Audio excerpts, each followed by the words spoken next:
This episode is especially for you.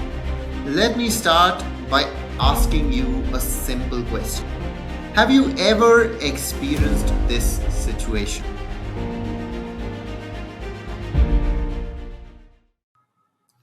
Before we begin, let me tell you something very honestly.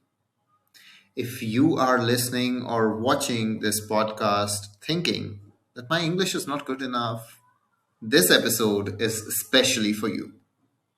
Because after working with hundreds of students and professionals, I can confidently say this: English is rarely the real problem.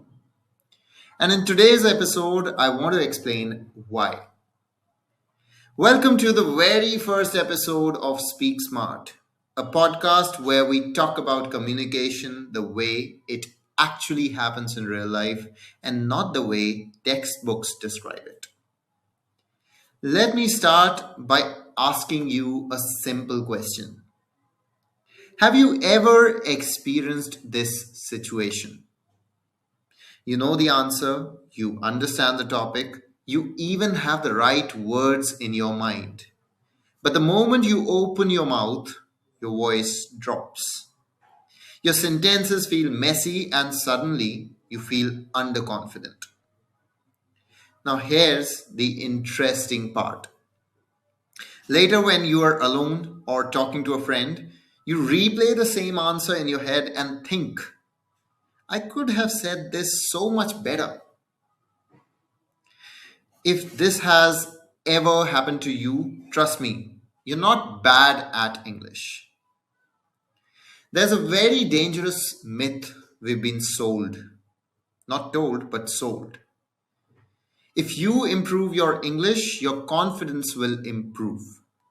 But the real life doesn't work like that.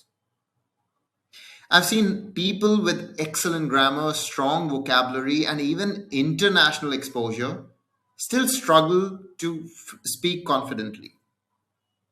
At the same time, I've seen people with average English command rooms, lead meetings, and leave strong impressions. So, what's the real difference? The difference is clarity. Let me give you a very realistic example, something that I see almost every week. Imagine a working professional, let's call him Rahul. Rahul works in an IT company.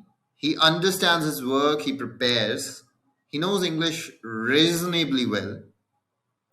And one day in a team meeting, his manager asks him a simple question: Rahul, can you quickly explain the status of this task?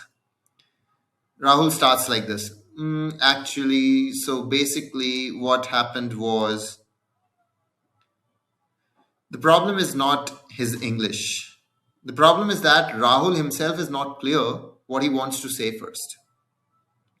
So his brain is doing three things at the same time: choosing English words, translating his thoughts from his native language, and figuring out the actual structure of the answer.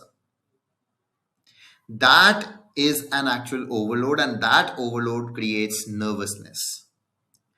Now imagine another version of Rahul. Same English, same knowledge. But this time, before speaking, he decides one thing clearly in his head, that I'll say the status in one line and then explain. So he basically tells that the task is 80% complete and the delay happened due to dependency issues or whatever the issues, and we'll close it by Friday. Same person, same English. But now he sounds more confident.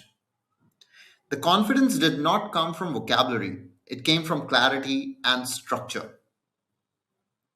Another big issue that I often see is, especially with the Indian speakers, is constant translation. We think in Hindi or another language and translate into English and then we speak.